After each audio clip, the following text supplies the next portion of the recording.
So it's 1998. Okay. And So I got here in 1997. okay. October 1997, I went to my first AQHA World Show. John Slack won the futurity on Yep. OK Coyote, I think his name was, something like that. And Avila won the World Championship cow horse on Lena's Ride On, I think. I can't remember exactly, but that was the year. So that's it the came era. out. Yeah. Okay, so that's where we're at. And so there's this new brand on the scene called Cinch. Started in 1996. And so about late 97, I get a call. And I knew Michael Dvorak, who was very influential in developing that line and everything. He was a friend of mine. But I got a call from their sales manager, and they wanted me to take the line in Illinois, Indiana, Michigan, and Ohio. And my God, you know, that was another kind of what you say, you know, I don't know how you described it, the words you used, but a huge turning point in my life because I had this big decision to make because Roper saved my ass. So, and that's what I want to ask you. What did Cinch have going on back then? Because back in those days, Wrangler would have been dominating. They were. Wrangler were the big dog on the street. Yep. Roper was the big dog on the street. Yep. So what made Cinch have the balls to compete, to step in as an underdog, complete underdog, newbie? Yep. What style did they have, Bobby? What asset? What did they have that gave them the balls to think we're going to take on Wrangler, which clearly they've done, and Roper? What did they have back then? Great question. There were a couple reps that Brenda Van Newkirk, Sean Patrick, Rod Patrick's son, worked for us, and they spent a lot of time around the calf roping. And a lot of the trends and fashion changes and shifts started at that level with the calf ropers. They were kind of edgy. They were kind of the rebels. Okay, fair enough. They're the group that would go against the trend. Fair enough. So they're at these ropings, and they're noticing that these young boys are wearing Lucky, Ralph Lauren, Calvin Klein. They're not wearing Wrangler 13 MWZs. Yes, the old styles. Yeah. So they're like, hey, something's going on here. These young guys want their own brand. They want something different. So we took the best Lucky jean, studied it, sort of developed. Took the parts that were positive, left the parts that weren't. Yeah, and developed the Green Label Cinch jean. I wore them for years. I did too. And I mean, we started giving them away. Giving them away. Tuff Hedeman was he was with Panhandle for shirts. That's right, he was too. Okay. Ron Pack helped him. Yes. Yeah, Ron. And then we signed Tuff as a jean endorser. And Tuff would take these things to the bull ridings and the rodeos, and he'd give them away behind the chutes. And I mean, more than once, they would threaten him.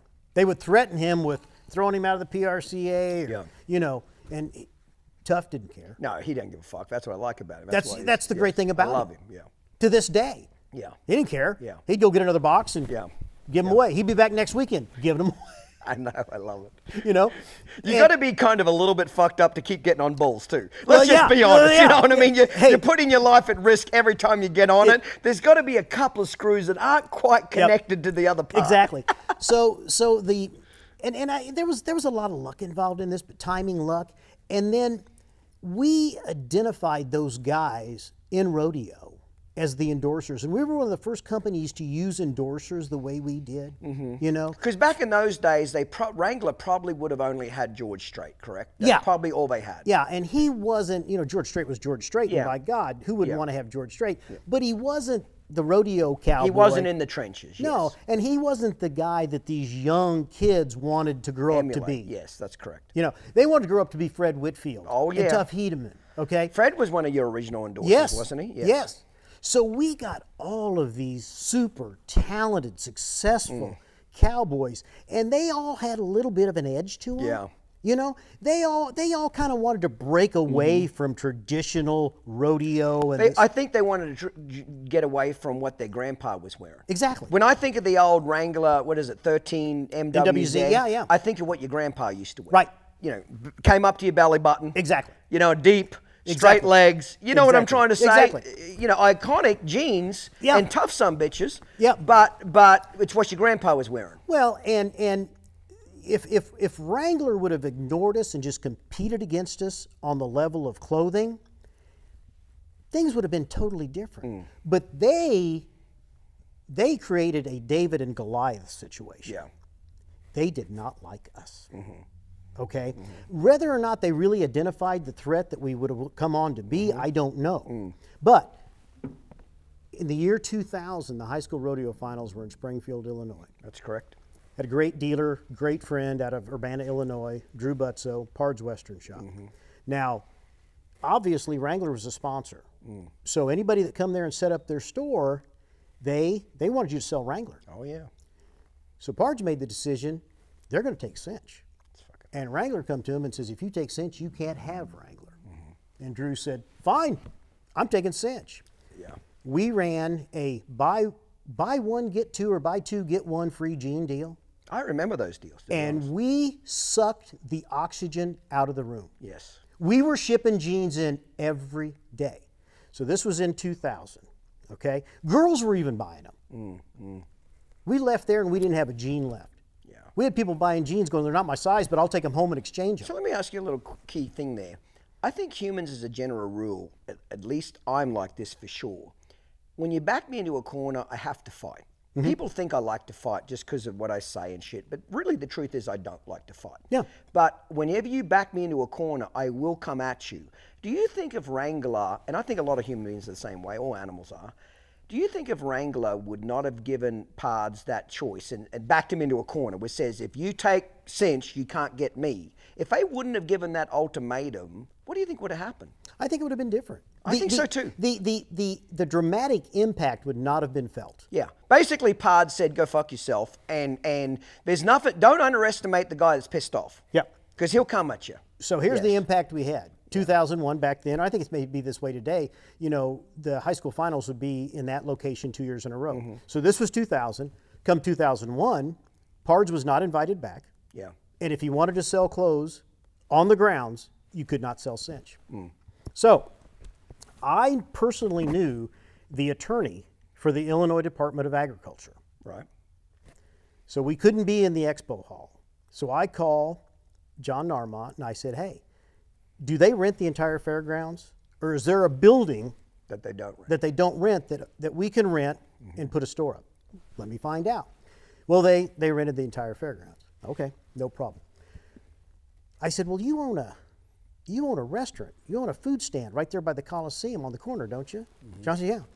I said, well, are you independent of the fairgrounds? Can you do anything you want there? John says, I can do anything. So I said, well, here's what I want to do. I want to take a day and I want to buy the kids lunch. All the contestants. I want to buy them lunch. No. So we budgeted $10,000 to buy all the contestants lunch.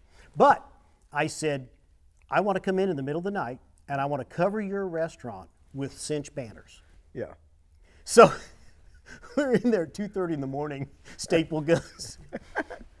The sun comes up on the Illinois State Fairgrounds on Wednesday morning. Yeah. And there's Cinch. Yeah. Wrangler don't have time to react. It's already happened. It's happened. Yeah. It's over. I love it. So we spent half of our budget on lunch that day. So I called the office and I said, okay, here's where we're at. I want to do it again tomorrow. So about 11 o'clock in the morning, I head back up to the lunch stand to get going for that day. And there are literally 3 Illinois State troopers there handing me a cease and desist, and the handcuffs are out. This is funny. I called John Narmont, the attorney, and I said, hey, you ain't gonna believe what's going on here. Yeah. And the assistant general attorney's there. I mean, It got big. so well, the attorney general was in Florida negotiating foreign policy.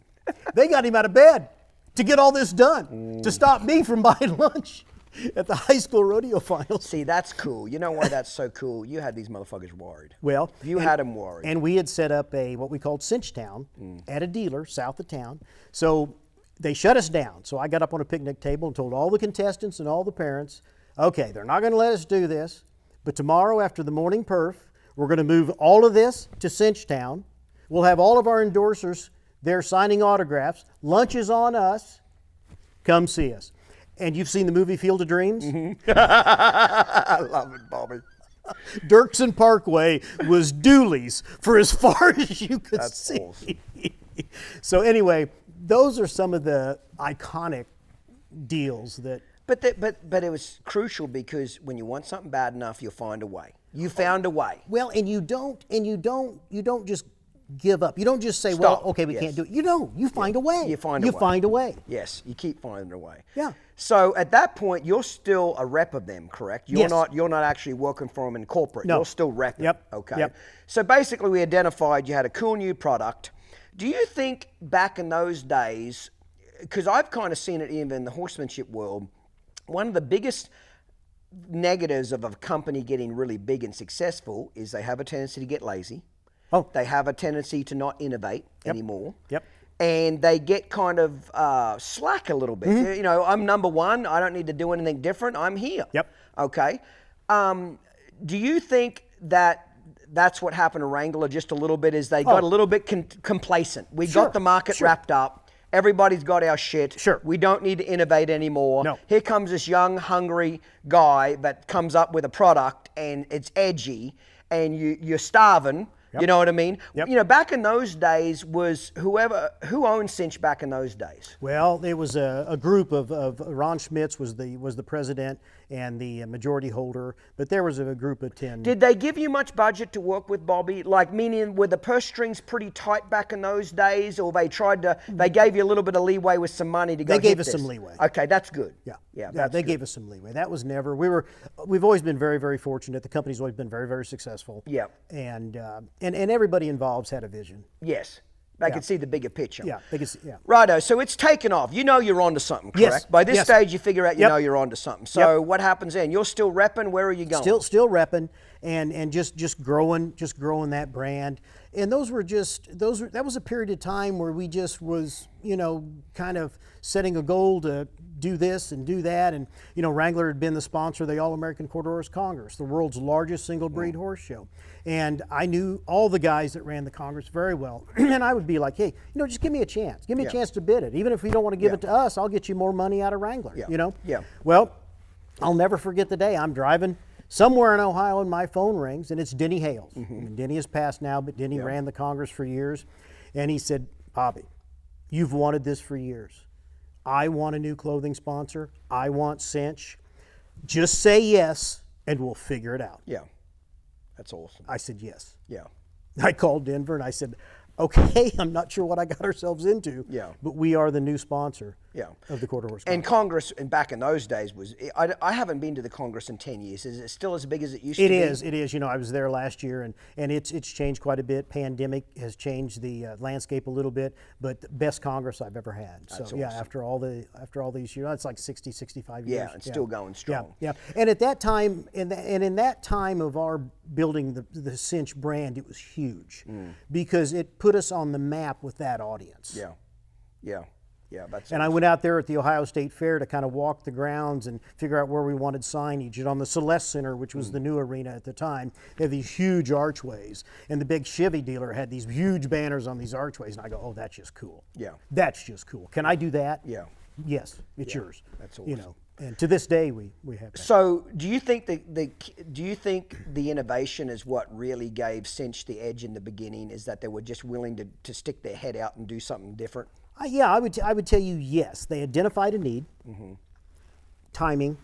Yeah, timing's everything. Yeah, Timing. I'm not going to say that. We had tried to get in the men's business multiple times over the history of the company, but the time was right. Yeah. The product was right. Yeah. Little luck. Yeah.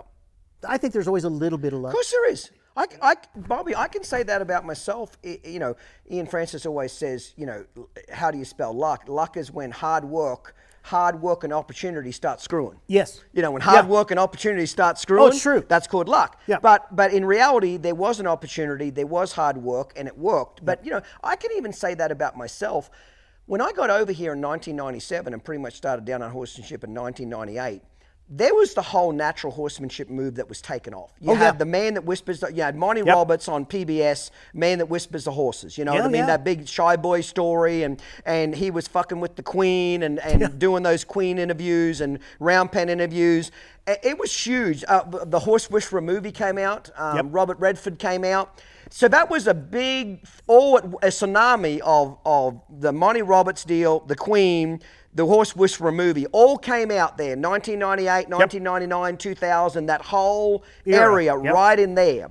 And it just took off. So when I got over here, I always describe the clinician business as this. You know, John was very big at the time, probably the biggest. You had Pat Pirelli, was probably a second. You had Monty Roberts was when his peak, he was number one. You know, Monty in his peak, he was getting crowds of 18,000 people. Yeah, that's huge. never been seen before. Huge. You know, the most I ever got at my own public and private events was 3,500. You know, Road to the Horse, when it was at its peak, had 8,000 people, but Monty was getting 18,000 people. When his PBS special took off, he wrote the book with the Queen, all that whole deal. This, I always describe, I came into the whether you want to call it natural horsemanship, or let's just call it clinician industry, around 1998. I describe it like this, Bobby. There was a river of fucking money flowing. There was river. Everybody was retiring from .com. There was a bunch of .com money. There was a bunch of baby boomers all starting to retire. So the husbands were off golfing. The wives wanted to go get horses. They had horses in their 20s. They had families, careers. Their husbands were off golfing. They just retired. They want to get a horse again after 30 years of being out of the business. There was a river flowing with money. So I got luck in the fact that when I kicked this thing off, there was a river of money. I was just smart enough to do this. I recognized there was a river there. I jumped in it, but here's the difference. I paddled like a son of a bitch. I didn't just wade through the water and let the current take me. I got in a kayak and paddled that son of a bitch with the current as fast as I could go. Now, I don't believe that current's there anymore. I think the whole natural horsemanship clinician industry, that tsunami wave has crashed now. There is a million people doing what I'm doing on YouTube. There's a million people being clinicians on every street corner. I'm about really one of the last guys standing at my level of doing it, okay? But the newness has definitely wore off it. How about we say that? Now there's still a river there. But I say to people now, I would not like to rebuild my career again today, Bobby, because there's a river there, but I tell you what the river is now, Bobby, it's just stagnant. You will have to paddle every part down that river. When I got in it, it was flowing hard of money. You couldn't hardly screw this shit up. And that's right about the time when Cinch was going. People, the Western lifestyle was taking off. People wanted to spend money. Baby boomers at that point of time were the largest population of Americans. They're not now, but they were. You know what I mean? It was a special time, wasn't it? Well, so it's like the world was opening up. And you know, our industry, you know, the horse industry had been kind of stagnant, if you will, for quite some time. And we've entered into an era, and I think it's younger, younger people, it's new customers, it's new blood. You know, the children are growing up, and you know they're curious. Okay, they now have access to being able to see what's going on, and they want it. There's a big new world out there, and they want to be part of it. So you know, in 98, 99, that's when we'd noticed the girls were buying Cinch jeans. So what did that tell us? They want something different. They want something like this. So here comes a brand, Cruel Girl. That's when we created Cruel Girl. And that took off, didn't it? Oh, it took off like a rocket. So where was Rocky's owned by Roper? No. Rocky's was Miller International. Rocky's was a Miller deal. That was back in the day, weren't the Rockies the real big deal for that women? That was a $70 million brand. At its peak. So whatever happened to Rockies? Is it still around, or it died, or what happened? It basically died. Okay. Through lack of innovation? You could say yes, but let me tell you, if you develop a men's brand that takes hold, you've got a brand for several generations. A men's brand will survive several generations. A woman or a lady's brand will survive one generation. When those girls grow up and become mothers, those daughters do not want to wear what mom's wearing. Good point. Yes. So they didn't change enough for the next generation. But so, Cruel Girl, that's where Cruel Girl came. Cruel Girl. You know, Rocky's was a clean back, no hip pockets, high rise. Oh, yeah. Cruel Girl, 5-pocket jean, little lower rise, heavier denim, totally different look. Yes. Yes, it was, wasn't it? And became a $60 million brand overnight. Overnight, yeah. And the two just sailed together, didn't they? Yeah, that's awesome. You know, I think you've got to work hard, but very, very hard, but you've also got to recognize opportunities. Yes. And when you recognize an opportunity, don't just work average, work even harder again. I think that's one of the things my competition underestimated about me is and I'm paranoid about that. I think, see, for many years, Pirelli was way bigger than me, John was way bigger than me, Monty was way bigger than me. They had much better marketing budgets, much more money to spend. I'm stealing from fucking Peter to pay Paul. Yep. I'm doing all my own marketing, etc. And when I finally got enough money saved up and wrangled up to go hire my marketing company, Stewart & Associates, Dan and Kate Stewart, that's when the game changed for me. Because I always knew I had a better product, but I couldn't market it to the budget that they were. Well, when 2009 came around, you know, the whole world's coming to an end, that's when I hired them. And I never forget what Dan Stewart told me. He said, Clinton, he said, you can't fire me for 18 months. If you're going to hire me to do your marketing, you can't fire me for 18 months. And I asked him why. And he said, because you've got to give me 18 months to turn it around. You've got to give me time to let marketing do its job. Now, after 18 months, if I'm not making you money, fire my ass in a heartbeat. Well, just through kind of dumb luck and bad timing, when I hired him, 2008-9 hits. People are laying off jobs everywhere. Things are collapsing. Well, I'm hiring them, and let me tell you, I'm fucking writing some big checks. Oh, yeah. I'm writing checks like I'm a billionaire, and the rest of the world on the news is firing people, laying people off, sponsors are quitting, everybody's pulling back the reins, and I'm the only arsehole that's still running flat out there. And I'm a little nervous, Bobby. Like, I'm writing checks like, am I the only dickhead in the world that's doing this? Because everybody else is telling me, don't do it. Well, it turned out that it was the smartest thing I ever did, because when I wrote all those checks and let the marketing take hold, 18 months to the day, financially it turned around. I started really seeing some dollars come in from their marketing that they did with me. But here's what happened is, somewhat dumb luck and somewhat courage on my end. I'm not going to say I didn't get weak at the knees sometimes during that when I'm writing some big checks and my income's going down as well, just like the rest of the country. What happened is by the time the economy came back around, my racehorse was already on the track, halfway down the track. Everybody else had put their horse back in the barn. So by the time the economy changed, they had to get the horse out of the barn, get the sumbitch in the starting, and take off. I was already 2/3 down the racetrack. So what happened was, when I passed Pirelli and I passed John and I passed Monty, I didn't just pass them, I fucking galloped past them. Galloped. And once I got past them, I never looked back. They couldn't catch me. I was so far ahead of me. But the thing I learnt from them, and I really take this serious to today, is when you get to number one, you better not get lazy. They got lazy with their marketing. They got lazy with their message. They got lazy because they were number one and I was number 4. They didn't consider me a threat, just like Cinch. Wrangler didn't consider Cinch to be a threat. You were just a little guy. You were nothing to them. And they'd seen this so many times before. Yes. And nobody could ever dent their armor. Good point. But you did. And I sure did. They underestimated me. And when I ran past them. And I always said this. When I got to number one, I said, I'll never stop rebranding. I'll never stop my marketing. Like this is branding. Sure. You know what I mean? I'm going through a rebranding now. I'm about to spend $1 million this year and rebrand the entire company. Why? Because everybody's copied my shit. It's time to change it up again. And when I change it up again, I'm going to lead them again. Now, technically, I could sit back. It's like, you know, with marketing, you could say Coca-Cola is a household brand. There's a little kid in Africa that knows what Coca-Cola is. Everybody in the world knows what Coca-Cola is. But their marketing budget is billions.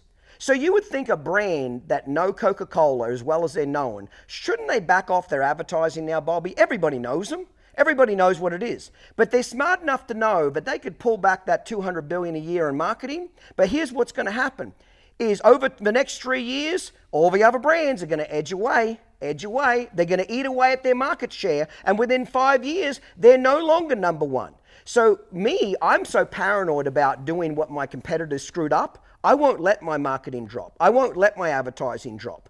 You know what I mean? I keep spending. I don't have to spend $1 million. We look pretty good, but we're going to change it all up again and make it look even better, because that's how you stay ahead. Wrangler didn't do that. John and Pat didn't do that. Monty didn't do that.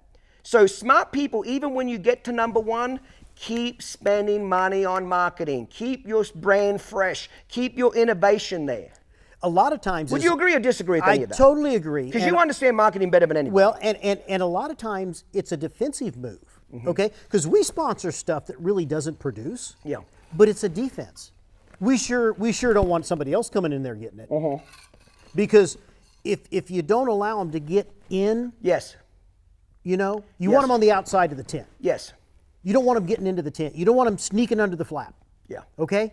So no, we're not going to give that up. We're going to keep doing that just as a defensive move to keep them out. Yeah. Because if they get their toe under the tent, Oh, yeah. then they get their nose under the tent, and then you wake up and they got in. You're right, Bobby, is you give them a toe in, they get in there. You know what I mean? I want to pick up, we're going to cut for another cocktail and finish this off here, but we're going to pick it back up of staying, when you're number one, how do you stay number one? Okay, yep. How do you keep that brand awareness there? How Yep. do you keep innovating? Yep. That's what let's get a cocktail, Okay. mate. Loving the story. Clinton's grabbing a cocktail and we'll be right back. Get yourself one and enjoy this short clip. Nothing would please them more than to see this old piece of shit in a coffin. Oh, they want to drive a steel knife down his stupid fucking throat, and they talk about it quite often. Rightio, guys, our next hater, this is from Caitlin Capers. You make me wish I had more middle fingers. It's kind of funny. I do like it. Have a good day, guys.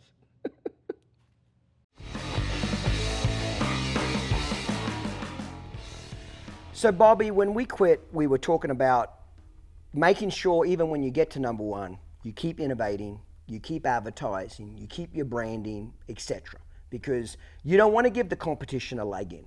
You know what I mean? Yep. I want to depress my competition. I just can't, that's why I'm spending $1 million this year and completely rebranding the whole company, because people have copied my shit. They've copied my website. They've copied my look, which I think is awesome. But I'm going to change it up again, which they'll get out in front of them again. I'm ruthless about the branding, because I said to Rochelle, my writer, she's my writer and editor, and she's been with me for over 15 years. And we looked at each other and said, when we quit marketing and branding, let's just quit. Let's not go out as has-beens. Let's go out on top. And if we need to quit the company, we're just going to quit it. We're not going to rape it and rape it and rape it till there's just nothing left of it. And how many Western brands have you seen in your career that did that? They were high at one point. Farnham's a perfect example. Farnham at one point, Farnham was the shit, weren't Oh, they were. Oh, absolutely. And I don't know what happened, but they dropped off the face of the earth for probably 10, 15 years at least. Yep. And I see them starting to come back a little bit. I don't know if it'll ever get back to the glory days again, like they were, Bobby. You know what I mean? But it doesn't matter. Sears collapsed. Enron collapsed. I don't care how big a company is. If you get too big and you quit your innovation, your marketing, your strategy, you will fail. Well, you know what it is, Clinton? It's what's happened in so many sectors of the industry, in every industry.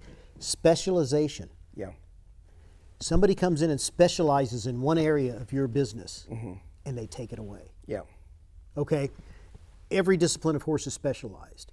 Used to be you sold every kind of saddle. You would sell a reining saddle, you'd sell a cutting saddle, you'd sell a show saddle. Now, the cutting horse saddle guys sell cutting horse saddles. The reining horse saddle guys sell reining horse saddles. The horse show saddle guys sell show saddles.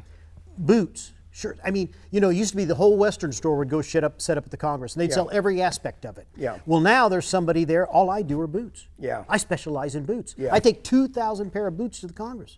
I'm hard to compete against. Yes. I specialize. Yes. So that's what happens when you let off the accelerator. Somebody will take a piece or two of yours, specialize in it, and beat you at it. Yeah. Then all of a sudden, there's a dent in your armor. Yeah.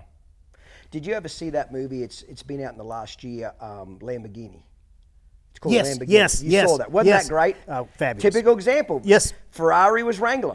Exactly. Ferrari was the biggest, and they caused Lamborghini to be a company because they were arrogant. They didn't think they could be beat. They didn't want to keep marketing, and it formed Lamborghini. It's a great story, even though it's a movie. great And I'm story. sure But some of it's blowing up for the movies, but it's a great But story. the message is is there. the fucking same, isn't it? When I would go to a Western market or I'd go to the Congress, year after year, I was always my goal to go there and do better than I did last year in my presentation, my setup, my booth display, whatever it was. My goal was to have the competition show up and go, well, I'll be a son of a bitch. Yeah.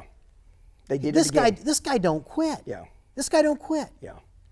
What in that? And to this day, I still have that fighting spirit. Yes. annihilate the competition. Yeah. Yes, You know, I love it. And the day I wake up and I don't have that will probably be the day I go to. That's right. That's the day I go to the beach. That's what I told Rochelle. When we quit pushing our envelope and pushing our branding and marketing and stop being on, we could have done this with a Zoom. I could have done a podcast real cheap from my house with a Zoom call. But I spent $100,000 on branding, marketing, set, production, etc. But it shows. Yes. Well, here I am. I'm 64 years old. I've built this boot brand for the last 12 years. It's working. Yeah. It's very successful. I don't need to be at these shows on my knees fitting boots. Guess where I'm at? You are. I'm at these shows. That's one thing I'll say about you. You are the most well-traveled son of a bitch I know, because you do meet the masses. Even at your age and as big as you are a carny. You're everywhere. You're shaking hands. You're greeting people. You're still being the Tommy Mannion, aren't you? I've always recognized that about you. I'm not going to give him a gap. I'm not going to give him an opening. Yeah, don't give him an opening. Talking about openings, I don't know if this is taboo or we're allowed to talk about it or not, but fuck it, I'll bring it up. Ask for forgiveness later. I heard through the grapevine that Cinch is involved on some level with Kimes jeans. Is this true or not true? It's true, and I think it's been long enough. Matt and Amanda Kimes, I love them. Yep. It's really their story to tell, so I would like for you to give them the opportunity to tell it at some point. But I will tell you yes. And our involvement came out of me knowing them, admiring them. Yep. They are uber talented. Yep. They had a brand that was working, yes, catching fire. I spent the last 40 years of my career building brands. I know how difficult it is. It's like breeding that mare to your favorite stallion and waiting and hoping you get something out of that breeding. If you can go out in the pasture and find a weanling or a yearling that you can watch lope or trot around. See its conformation, neckline, back, hip. You're a lot farther down the road than breeding for it. Well, I saw what they were doing. I befriended them. They got a cool thing going on, don't they? They got a cool. Yeah. See, here's what's smart. I'm so glad that you've admitted that you're with them, because when I heard through the grapevine that maybe there was an alliance there, okay, I thought here's the first thing I thought to myself, man, these two are smart son of a bitches, both of them. I thought Cinch is really smart, because instead of them being their competition that might eat their lunch one day, like Wrangler didn't take you seriously, you've took Kimes Ranch seriously. Cinch did. They took them seriously. So instead of being their enemy, be their ally. Team up with them. Well, and then Kimes are pretty smart in the fact that with all of your ability for manufacturing, product development, just contacts, Bobby. Let's just call it contacts for the last 35, 40 years all over the world that you do business and contact and manufacturing. And they're David and Goliath. You're Goliath now, a Cinch. And they're David, okay? The fact that you two are teaming up has obviously been a damn good thing. You guys are everywhere. You're all over Yellowstone. You're all over every damn store. Kids want to wear it. Old people want to wear it. I mean, it's the fucking brand. It's cool. Well, and I'm a firm believer. It's not a zero-sum game. Nobody has to lose in order for someone else to win. Yeah. Okay? And there's room for everybody. It's the entire industry is growing. It's like when I have people come up and say, well, what do you think about all, Taylor Sheridan and the other guy that's produced The American and all this big money, this is not good for the, no. This is fabulous for our industry. You're damn right. Okay? Every boat gets a lift on a rising tide. That's right. Okay? The entire industry is growing. Okay? And I've witnessed it myself. I mean, Kimes has had huge success. Amanda and Matt have done a phenomenal job. And I'll tell you, the first thing we established was, you go do your thing. Yeah. We want nothing to do. These two brands will not even know they've been, And that's how it has to be. Yeah. And they've done a magnificent job. See, they've obviously used you for some mentorship from time to time, bounce some ideas off. Cash flow, that's the biggest thing that people don't understand. Even with Down Under, when I was growing in my biggest years, I was always almost crippling myself because I didn't have enough money. See, I never took on private equity investors, and my competition did, and it crippled them in the end. I needed a few $1 million to get going. Don't get me wrong, But in the back of my mind, I didn't want to be controlled. What's key to what you just said is you let Kimes Ranch do what they do. You let them row their boat. You're going to stay in your lane and let them do what they do. You provide some cash, you provide some mentorship, you provide a few contacts, some manufacturing, some things like that. But they clearly got this shit going on. You know what I mean? And you're smart enough to say, we're not going to tell these people how to do it. They're clearly doing it. We just want to catch on the ride. I want to get on that ferry and go across the lake because where you guys are going, I'm going to make a shit ton of money from it. So I'm so pleased to hear this because, first of all, I think it's very smart because if you didn't, you might have created another Wrangler Cinch situation. You know what I mean? Sure. You know, through the same mistake as what Wrangler did, they underestimated you and you cleaned their clock. Well, if you didn't team up, they might have cleaned your clock. And it goes back And I don't mean that disrespectfully. No, it goes back to those early days of when I told you I would find situations, individuals, people, and I would learn. I would learn from it. So I've lived long enough to see mistakes that have been made. Yes. To hopefully not make those again. And God knows I've made them all. Well, you know, the old saying, you know, a wise man learns from somebody else's mistakes, and that's true. But sometimes you've got to make your own mistakes, but it's so much better if you can learn from other people's. Sure. You know what I mean? So I'm so glad. Here's what, you know, I know Matt. Matt Kimes was Al Dunning's non-pro back when I started. When I worked for Al in 1996, I worked for Al Dunning for about 6 months. Greatest job I ever had in the horse industry. You know, still would have been with him to this day. You know, Mike Wood was his assistant at the time. Mike had been there 5 or 6 years. And Al looked at me one day and said, "Are you going to stick around?" And I said, "No." And he said, "Why not?" And I said, "Because I don't see Mike going anywhere.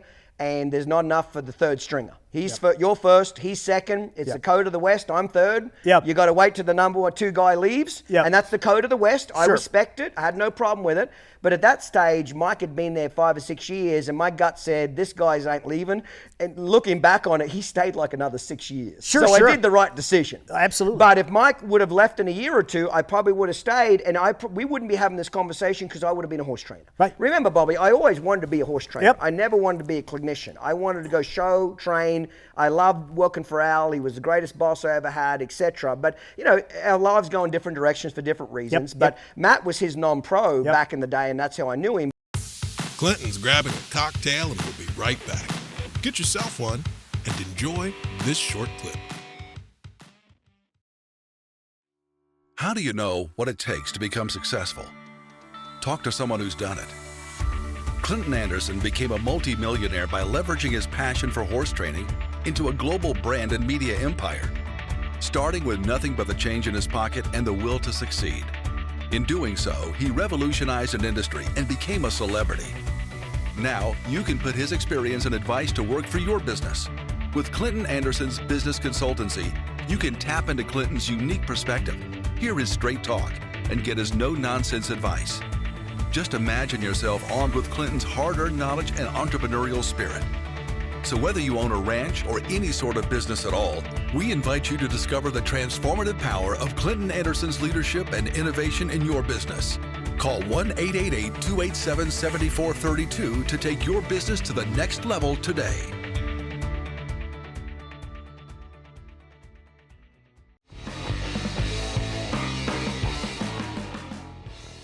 And I tell you, I love them. Yeah. And it's a husband and wife team. It's a husband and wife team, and they have done a marvelous job. It's their brand, it's their creation, it's their passion, it's their baby. Yeah. And I'm just glad I can sit on the sidelines and watch it. That's awesome. Like a child. Yes. You know. But you're smart enough to know, don't create an enemy, create an ally. Let's just be honest. You didn't create an enemy, you created an ally. Bring the smart people on. And look where it's at. Yeah, that's awesome. So wrapping up, Bobby, if you could go back to a 18-year-old Bobby or 20-year-old Bobby, and you could sit across from yourself now at your age and mentor yourself, what would be the top 2 or 3 lessons or one lesson you would try to tell yourself? Because I'm getting a lot of feedback from this podcast. I've got men and women walking up to me, kids, men, women, young adults, saying, and I don't know these people at all. They recognize me when they see me around, but I don't know them. Clinton, I love the podcast. I'm learning a ton. I'm learning shit my dad never taught me. I'm learning about money. I'm learning about investing. And that's the whole point of it. And they want to better their lives. They want to make more money, work harder, be successful. It's lighting a fire under people. Yep. You know what I mean? Yep. And I'm getting that just from talking to you. And that's That was the message of it, is to just motivate people they can do better in their lives and be successful. So if you had to mentor yourself now in some closing remarks, what would you like to mentor yourself to say? How old are you now, Bobby? 64. I just turned 64. So an 18, 20-year-old Bobby, what would you tell yourself now? Greatest lessons that you'd like to tell yourself? Well, I mean, the work ethic above all. And I don't care what it is you've done. I don't care what it is you do. If you've been successful, you've worked your ass off. Yes, you have. So again, find something you can be passionate about, Bobby. Okay?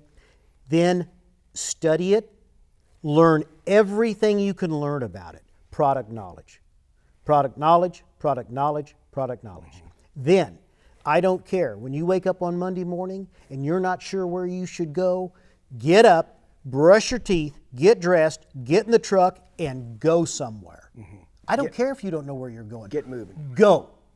Get moving. Yeah. Do not stay home. Do not stay home. Yeah. And that's what I did. That's what I did. I never. You're still doing it. I still do it. You let's be honest, Bobby. You've made enough money and been successful enough. You don't have to be doing these trade shows.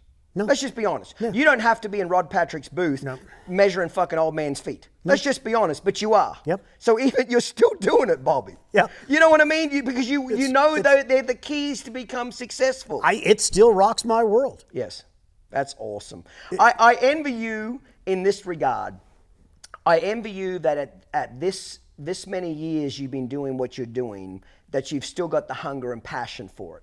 I got burnt out being a clinician after 28 years of doing it, but I feel that passion coming back for training horses now. Now I'm starting to compete. Yep. Yes, I'm getting my ass whipped, and I like it because it's making me hungry. Yep. It's making me want to get out of bed. I feel the old Clinton coming back, the eye of the tiger, where I don't like getting embarrassed, I don't like getting my ass kicked, and I'm hungry. And I'm coming. I don't know when I'm going to get there, but I'm coming. Well, the thing for me, Clinton, is I truly love what I do, but now I'm in a position where I don't have to do it. For so many years, I had to do it. Yes. You know, poverty's a hell of a motivator. Oh, you're damn right it is. Right? Yes, it is. So my daughters are grown. We have 4 great grandchildren that are showing cutting horses and racing, motocross. Kelly, my wife's able to go with me now, and it's fun. Yeah. It's fun. So I'm able to do it now in a way I was never able to do it. Yes, you get to before. pick and choose where you go. Yeah. And just, I always, people ask about retirement, they think it's about money. What money does is give you the ability to pick and choose who you deal Right. with. Right. Pick and choose your customers. And pick and choose where you're going. You know, what you're doing. The money's nice, but what money really does is it stops you having to mess with somebody if you don't want to mess with them. Absolutely. If they're such a pain in the ass. And I'm a huge advocate to support the industry. Yes. We sponsor almost every major horse show. I build the equestrian boots for all the major college equestrian teams. And I feel an obligation to support the industry that has given me such a great life. Here's what I think. I think Taylor Sheraton, between Yellowstone and the last Cowboy TV show and all the other TV shows he's got going on, I think Taylor's done more to promote the Western industry than anybody in the last 60 years. Okay. Oh, period. hands down. Now you've got Teton Ridge coming in. What they did with the American and the cow horse, the reining, the cutting, it's their first year. Sure, there's going to be a few bugs here and there, but the general concept of what they're doing, $1 million given away, is brilliant. It's only going to get better and better. Absolutely. I don't know if these two know each other, these two guys. I know Taylor good enough to say hello to him and shake his hands, but we're not buddies by any means. And I don't know the other guy, the Thomas guy, Teton Ridge guy, at all. And I don't know if they're friends. I don't know if they get along. But you got a couple of really wealthy people now trying to build an industry. What better place to be in the Western industry now? It's just going to keep getting bigger and bigger and bigger. If you've been involved with this all your life, why would you leave now? Yes. See, right now, I've always told young people, don't be a horse trainer. There's no fucking money in it. You'll work yourself to death, kind of like your golfing buddies told you when you were 18. Yep. Don't become a horse trainer. There's no money in it, etc. With the way the horse training industry is going now, Bobby, I don't think I can say that anymore. No, you can't. Now, I'm not saying it's going to be easy. No. You have to work your ass off. You have to get in the right place. You have to do this. You have to do that. But it's a new world. But it's a new world now. So if you're successful, you can make a lot of money doing this gig now, but you got to really pay your dues and all this kind of shit now. You know what I mean? There's no shortcut just because the industry's growing. Well, and the advice I'd give to those guys from what I see and observe is if you're young and you want to be a horse trainer and that's what you want to do, you find the most successful horse trainer you can find that's out there today. You dedicate 5 years. Yeah. 5 years. Because you look at the young guys that are successful today, that's what they've done somewhere. Yes. And they usually start at cleaning stalls. I just so I do a lot of consulting calls where people call me about different things in the horse industry. And I was pretty admired this girl. She was 21 years old. She saved up her money it's $1,000 an hour I charge. But usually in an hour, Bobby, I can cover everything I want to cover with them, okay?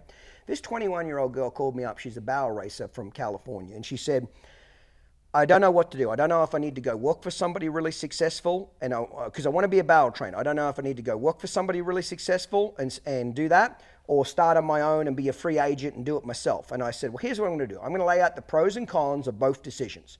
Here's the pros and cons for staying on your own and what's going to happen, and here's the pros and cons of going and do this. Mm-hmm. And I said, but if you had your magic wand, if you could go work for anybody in the world, who would it be? And she said, Sherry Serby. I'd go work for Sherry. And I said, okay.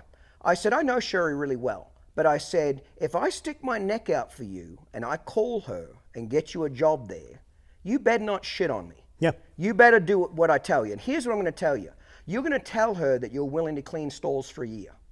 And then if you stick around for a year and clean stalls with a great attitude, 14 hours a day, year 2, you're going to start to do some horse training. You're going to get 2 or 3 colts to ride, and you're going to clean stalls. Year 3, you're going to spend 2/3 of your day riding horses and 1/3 doing shitty job. Year 4, you're going to be traveling with her on the road and really learning her craft. And year 5, you might be at the NFR with her riding her best horses. Yep. So guess what 5 years means? No more fucking boyfriends, no more family, no more home, 14 hours a day, 6.5 days a week. Are you willing to do that to be Sherry? Because that's what she had to do. Yep. That's what every successful great horse trainer did. Because the reason why she said, why do I have to start cleaning stalls? Because you're not worth anything to her. You're a liability. Start at the bottom and prove to her you're willing to stick around. So when I said, I'm going to call Sherry and see if she's hiring. I called Sherry and I said, are you hiring? She said, not really. And I said, why? And she said, because I can't get young people to be committed anymore. Yep. They don't want to do it anymore. Yep. They don't have the heart. Yep. And I said, if I could guarantee you somebody that would start at the bottom and clean stalls for a year and do the grunt work, would you take them on? She said, I'd take them on in a heartbeat. Yep. So I called the girl up and I said, here's a number. I got you a job. It's up to you. But if you take it, don't you fucking shit on me now. That girl was smart enough to come to me for $1,000. I got her a dream job. Now, I don't know if she took it or not. We'll see what happens. But I really laid out the negative. I really laid out it's a 5-year plan, just like you said. Oh, in the first 5 years I was on the road, Clinton, do you know how many times I'd pull up in front of the Motel 6 and the room was $29.95 for the night and I did not have the $29.95? Yeah. Yeah. I mean, yeah. You got to get hungry. You got to get hungry. Bobby, let's wrap it up. I'm so proud to know you. I'm proud that we were both part of Doug's life together. One of the greatest memories for me, I'm getting a little emotional now, the night that at the Cow Horse Futurity, I got a great photo of you and Doug together, smiling. And he died about a week later. I never forget that. It's just, you and him were tight, and he was a very, very smart man. He'd be proud of what you've done. He was. And he would love to see this interview right now. Cheers to you, mate. I'm proud of you. Thank you. Cheers. Doug. To Doug, yes.